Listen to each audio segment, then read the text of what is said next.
लुधियाना के सुनील और उसकी बीवी रीटा एक अच्छे और संपन्न परिवार से ताल्लुक रखते थे। एक दिन रीटा की भाभी उसके घर आती है।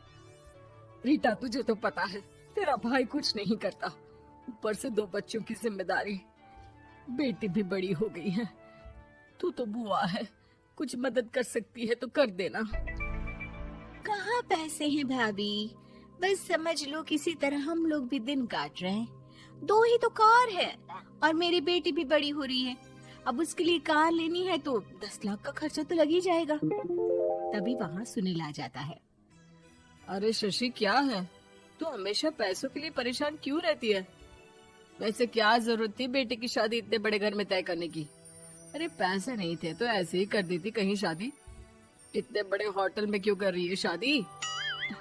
लेकिन यहाँ तो मामला शादी का है, डेट तय है। दरअसल तेरे भतीजे के पीएफ के पैसे आने हैं, पर उसमें देर हो रही है। जैसे ही पैसे आ जाएंगे मैं तेरे अकाउंट में डलवा दूंगी। ठीक है, हम लोग सोचकर बताएंगे। तभी वहाँ भतीजा आ जाता है। फूफा जी, आप लोग ही मदद कर सकते हैं, वरना तो कैसे काम होगा समझ में ही नहीं आ रहा। मैं वादा करता हूँ जैसे ही पैसे आ जाएंगे मैं आप लोगों को वापस कर दूंगा। हाँ भाई, ठीक है। अब देख भाई, हमारे लड़के तो सारा दिन घर पर पड़े रहते हैं, ना कमाते हैं ना कुछ कमाने की इच्छा रखते हैं। लेकिन चल, ये ले, कितने पैसे चाहिए? जी 4 लाख रुपए। ठीक है, लेकिन पैसे ध्यान से वक्त पर वापस लौटा देना। सुनील मुसीबत के वक्त बीवी के भतीजे की मदद तो कर देता है, लेकिन उन लोगों के जाने के बाद देख ले रीटा, तेरे मायके वालों ने मांगा तो दे दिया, वरना इन लोगों का मुझे कोई भरोसा नहीं है। अरे क्यों भरोसा नहीं है? इससे पहले तो कभी इन लोगों ने आपसे मदद भी नहीं ली। हाँ, ली तो नहीं, लेकिन पैसे की किल्लत ही रहती है ना इन लोगों के पास। अरे ठीक है ना, नहीं लौटा पाए तो भतीजे के ससुराल से निकाल देंगे। सुना है बड़े घर में शादी हो रही है। सुनील और रीटा पैसे तो दे देते हैं, लेकिन अगले रोज ही। हाँ भाई साले साहब, क्या हाल है? ठीक हूँ जीजा जी। क्या बात है, सालों बाद आपका फोन, जरूर कोई बात होगी, बताइए ना। अरे वो तेरी बड़ी भाभी आई थी, बेटी की शादी कर रही है ना, तो पैसे लेने के लिए मैंने दे दिए 4 लाख। सोचा भाई किसी गरीब की बेटी की शादी हो रही है, पुण्य मिल जाएगा। अच्छा किया जीजा जी, उनका बेटा बहुत मेहनती है, जल्द ही लौटा भी देगा। वहीं रीटा भी फोन करके हर किसी को पैसे देने की बात करती है। रीटा की भाभी शशि के पास उसके भाई का फोन आता है। तूने सुनील से पैसा लिया है क्या? नहीं भाई, सिर्फ बात की है, बोल तो रहा है कि दे देगा। वो लोग मदद करने वालों में से नहीं है, और मदद कर भी दे लेकिन समाज में गा गा कर हालत बुरी कर देते हैं। अब गाने दीजिए ना भाई, मैं क्या कर सकती हूँ, मेरे पास कोई ऑप्शन भी तो नहीं है। बेटी की अगले हफ्ते शादी जो है। शशि की बेटी की शादी हो जाती है, लेकिन शादी के 1 महीने बाद ही सुनील का फोन भतीजे के पास आता है।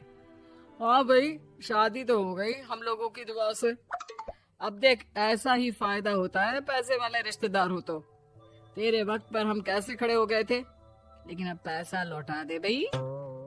जी, मैंने पीएफ के लिए अप्लाई कर दिया था, उसकी नोटिफिकेशंस मैं आपको भी भेज देता हूँ। मुझे लगता है 10 दिन में पैसे आ जाना चाहिए। जैसे ही पैसा आएगा मैं आपके अकाउंट में डाल दूंगा। और ना जी ना, कोई नोटिफिकेशन नहीं चाहिए, पैसा चाहिए, पैसा। ठीक है अंकल, बस 10 दिन का समय दे दीजिए।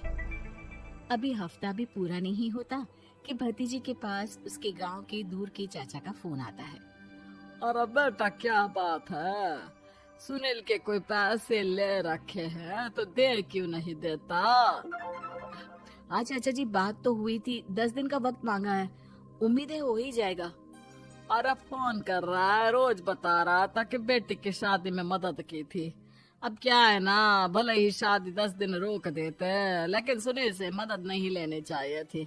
याद है ना, मधु की मदद करके कितना बदनाम कर दिया था उसने पूरे घर को सोसाइटी में।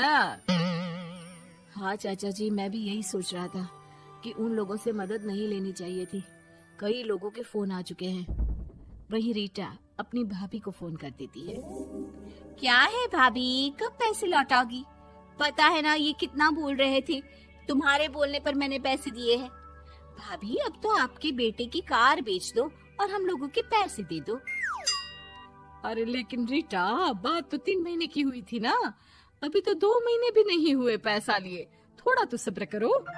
नहीं नहीं भाभी, वैसे मेरा बेटा टिक्कू आ रहा है आप लोगों के घर रहने के लिए, उसको अच्छे से खिलाना पिलाना, समझी? भाभी को समझ में नहीं आता कि वो क्या करे। वो बेटे से बात करती है। अरे माँ, इन लोगों से मदद लेकर सच में बहुत बड़ी गलती कर दी। मुझे खुद समझ में नहीं आता कि कैसे इन लोगों के पैसे जल्द से जल्द दे दूं। तभी डोरबेल बजती है और रीटा का बेटा टिक्कू घर में आता है। आओ बेटा, मामी के घर पहली बार आए हो रहने। आप पापा बोल रहे थे कि आप लोग पैसे का ब्याज तो दे नहीं पाओगे, तो तब तक मैं यहीं रह लूं।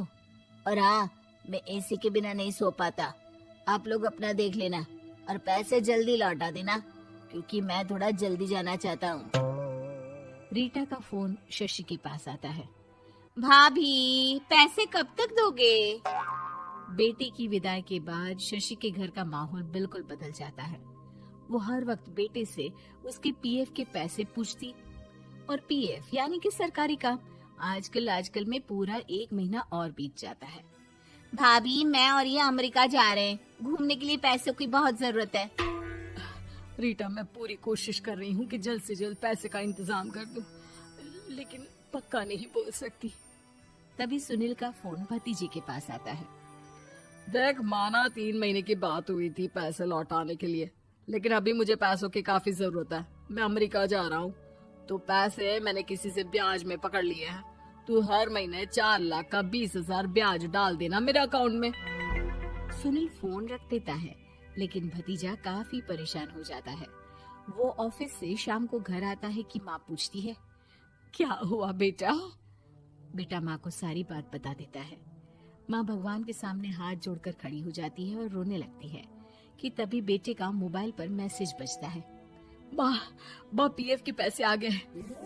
और वो ऑनलाइन ही सुनील के पैसे वापस कर देता है। भला हो भगवान का। लेकिन आज एक बात तो समझ में आ गई, मदद हमेशा उन लोगों से लो जो मदद के बदले आपसे मदद में दी गई रकम ही वापस लें, ना कि समाज में आपकी इज्जत।